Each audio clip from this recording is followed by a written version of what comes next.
यूनान में कश्ती डूबने के वाक़े में मुताबिक पाकिस्तानियों के अमवात का खदशा, 12 अफराद को जिंदा बचाया जा सका, 78 अफराद की लाशें मिली, किसी की कौमियत मालूम नहीं हो सकी। लाशों की शनाख्त DNA के जरिए की जाएगी। ऐनी शाहिदीन के मुताबिक कश्ती पर सवार 310 अफराद का ताल्लुक पाकिस्तान से था, 135 आज़ाद कश्मीर से थे। पाकिस्तानी सिफारतखाने के हुकाम की जिंदा बच जाने वाले 12 पाकिस्तानियों से मुलाकात, वाक़े की तफसीलात मालूम की। लाशों की शनाख्त के लिए वर्सा से DNA सैंपल देने की भी दरख्वास्त। यूनानी हुकाम का कहना है कि कश्ती पर बच्चों समेत 750 अफराद सवार थे। बेशतर तारकीन का ताल्लुक पाकिस्तान, अफगानिस्तान, शाम और मिस्र से है। जहां हादसा पेश आया वहां समंदर गहरा और किसी के जिंदा मिलने के इम्कानात बहुत कम हैं।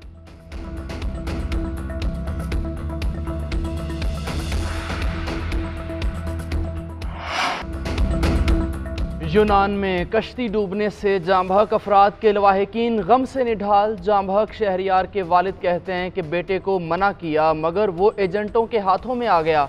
शेखुपुरा के 4 अफराद भी हादसे में जान से हाथ धो बैठे। उस्मान अली, एजाज, फ़खर और नासिर के वालिदैन की भी इंसानी स्मगलर्स के खिलाफ सख्त कार्रवाई की अपील।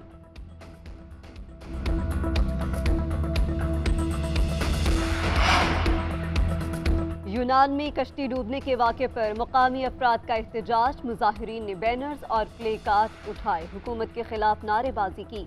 मुजाहिरीन का कहना है कि हुकूमत की नाअहली से कश्ती डूबने के वाक़यात आए रोज़ पेश आते हैं। अक़वाम मुत्तहिदा का स्मगलरों के खिलाफ कार्रवाई का मुतालिबा। हाई कमिश्नर बराए इंसानी हुकूक का कहना है कि अफसोसनाक वाक़े की शफ़ाफ तहकीकात होनी चाहिए। उधर यूनानी पुलिस का वाक़े के बाद क्रैकडाउन, 9 इंसानी स्मगलर्स को गिरफ्तार कर दिया।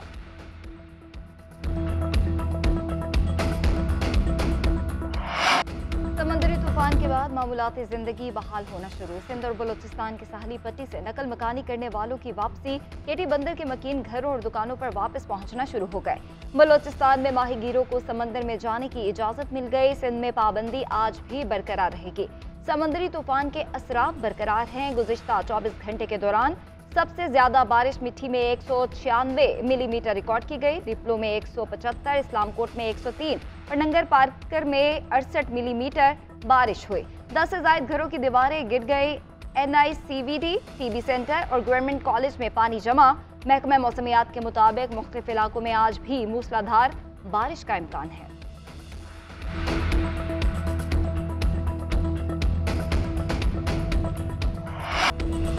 बिपरजॉय से भारतीय गुजरात में सैलाबी सूरत हाल। मुख्तलिफ हादसात में 1 दर्जन से ज़ायद अफराद हलाक हो गए। मूसलाधार बारिशों और तेज़ हवाओं से घरों की छतें उड़ गईं।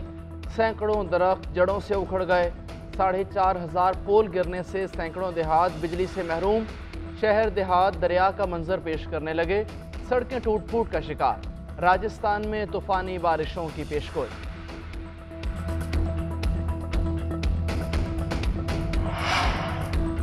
कारकुन इलेक्शन की तैयारी करें, नवाज शरीफ का पैगाम। मुस्लिम लीग नून फ्रांस के वक्त से गुफ्तगू करते हुए कहा कि कारकुनों ने साबित कदमी से जबर का सामना किया और जमहूरियत के लिए कुर्बानियां दी। जनरल कौंसिल के इजलास से खिताब करते हुए मरियम नवाज ने कहा कि इलेक्शन ज्यादा दूर नहीं, नवाज शरीफ इंतखाबात से पहले पाकिस्तान में होंगे। इंतखाबी मुहिम की क़यादत नवाज शरीफ करेंगे। शहबाज शरीफ को लुटा पिटा पाकिस्तान मिला। शहबाज शरीफ और इसहाक डार ने मुश्किलात के बावजूद मुल्क को जला कर दिखाया और डिफॉल्ट नहीं होने दिया। तब्दीली लाने और धमकाने वाले आए और चले गए, हम आज भी यहाँ मौजूद हैं। मुआशी भंवर में फंसे पाकिस्तान के लिए खुशखबरी। पाकिस्तान को चीन से $1 अरब मिल गए। वजारत खजाना और स्टेट बैंक हुकाम की तस्दीक। हुकाम के मुताबिक पाकिस्तान को चीनी बैंक से कमर्शियल कर्ज की मद में $1 अरब मौसूल हुए। पाकिस्तान को रकम की तरसील का सॉफ्ट कोड दोपहर को मौसूल हो गया था। पाकिस्तान ने रवां हफ्ते चीन को पेशगी अदायगी की थी। वज़ीर खजाना ने कहा है कि $1 अरब के 2 स्वाइप एग्रीमेंट भी पाइपलाइन में हैं।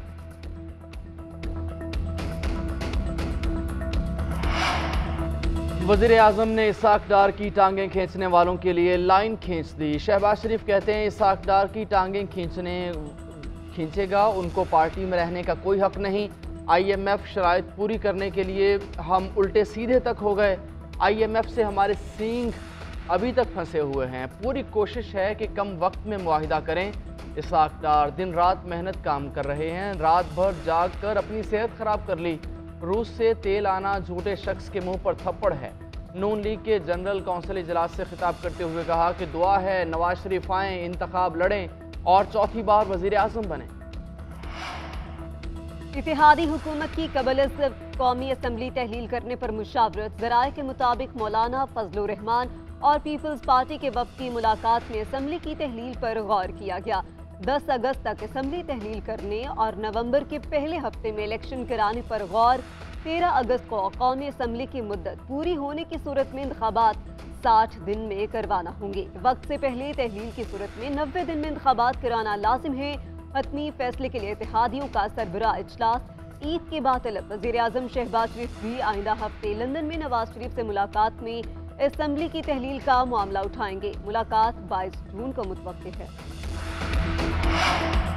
बगावत पर उकसाने का केस। फवाद चौधरी पर फर्द जुर्म आयद करने की तारीख मुकर्रर। 24 जून को फर्द जुर्म आयद की जाएगी। अदालत का आइंदा समाअत पर हाजिरी यकीनी बनाने का हुक्म। फवाद चौधरी पर चीफ इलेक्शन कमिश्नर और अरकान के अहले खाना को धमकाने का इल्जाम आयद है। मुकदमे की नकुल फवाद चौधरी को फराहम कर दी गई। समाअत 24 जून तक मुलतवी।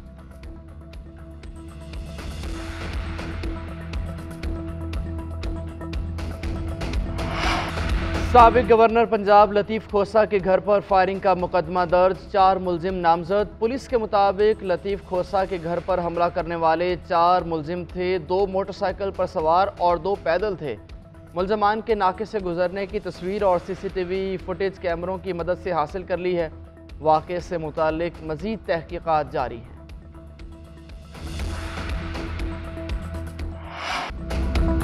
मुल्क में महंगाई का सुनामी बेकाबू। अशय खोरोनोश के रेट्स आसमान से बातें करने लगे। कराची में मुर्गी का गोश्त 800 रुपये फी किलो में बिकने लगा।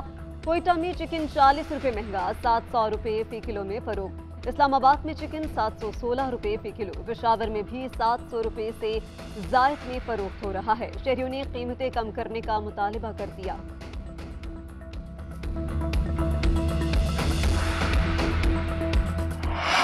ईद उल अजहा चंद रोज की दूरी पर है। कराची में नौजवान बाईपास पर मवेशी मंडी सज चुकी है। अब तक 3.5 लाख से ज्यादा कुर्बानी के जानवर मंडी में लाए जा चुके हैं। 700 एकड़ रकबे पर लगाई गई मवेशी मंडी में 7 लाख जानवर रखने की गुंजाइश है। 3.5 लाख जानवरों में से 40,000 से ज्यादा फरोख्त हो चुका। व्यापारियों के लिए ATM की सहूलत भी मौजूद है।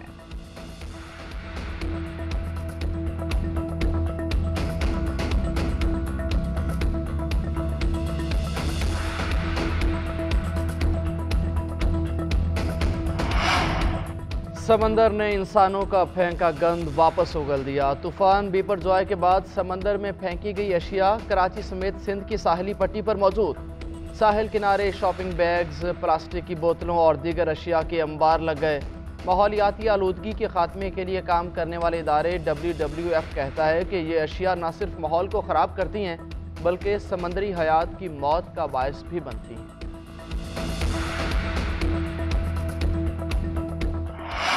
श्रीलंका के खिलाफ टेस्ट सीरीज के लिए पाकिस्तानी स्क्वाड का ऐलान कर दिया गया। बाबर आजम कप्तान मुकर्रर। शाहीन आफरीदी की रेड बॉल क्रिकेट में वापसी। मोहम्मद हुरैरा और आमिर जमाली पहली मरतबा टेस्ट स्क्वाड का हिस्सा होंगे। अब्दुल्ला शफीक, शान मसूद, इमामुल हक और सऊद शकील प्लेइंग 11 में शामिल। रिजवान और सरफराज बतौर विकेट कीपर श्रीलंका जाएंगे। श्रीलंका के खिलाफ जुलाई में होने वाली 2 टेस्ट मैचेस की सीरीज ICC टेस्ट चैंपियनशिप का हिस्सा है।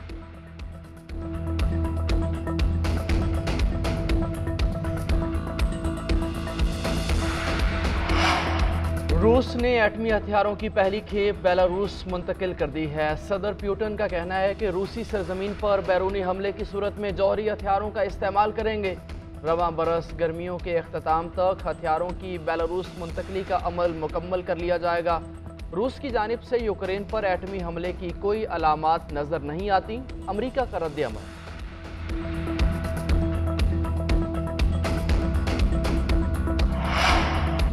सऊदी वजीर खारजा आज ईरान का 1 रोज़ा सरकारी दौरा करेंगे। शहजादा फैसल बिन फरहान, ईरानी हम मनसब हुसैन आमिर समेत आला अहदेदारों से मुलाकात करेंगे।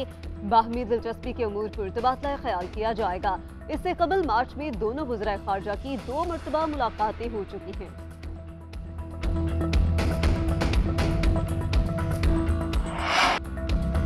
और देखती आंखों को हर दिल अजीज चेहरा देखे 3 बरस बीत गए, सुनते कान भी बारो बवास से महरूम। तारिक अजीज को चाहने वाले आज उनकी बरसी मना रहे हैं। मदाहों को तारिक अजीज का मुनफरिद अंदाज आज भी याद।